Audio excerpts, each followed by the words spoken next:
Murder on Maple Drive. The sun dipped behind the tall oaks lining Maple Drive, casting long shadows over the quiet suburban street. Neighbors locked their doors a little earlier than usual, whispering rumors of the strange happenings at the old Whitaker house, the very first home built on the street. Detective Sarah Mills arrived just as the last glimmers of daylight faded. She ducked under the police tape and approached the yellow brick house. The front door was ajar, swinging gently in the evening breeze. Inside, the air was thick with the scent of old wood and something far more sinister blood. On the living room floor lay the body of Harold Whitaker, the reclusive owner of the house.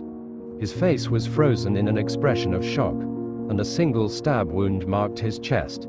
The ornate knife, its handle encrusted with tiny rubies, was still embedded deep in his heart. Sarah scanned the room. There were no signs of forced entry, no struggle. Whoever had done this knew Harold well enough to gain his trust. The neighbors spoke in hushed tones about Harold's odd behavior over the last few weeks. Some said he'd been paranoid, others claimed to have seen strange visitors lurking near the property at odd hours. None of it made sense until Sarah found the diary on the coffee table, its pages filled with frantic scrawlings about betrayal and secrets buried deep. The detective flipped through the entries. Harold wrote about someone he once trusted, someone close enough to betray him. Sarah's mind raced as she pieced together the clues. The first person on her list was Evelyn, Harold's estranged sister who had recently returned from overseas. She had argued with Harold over the family inheritance, and neighbors had overheard loud disputes echoing through the walls.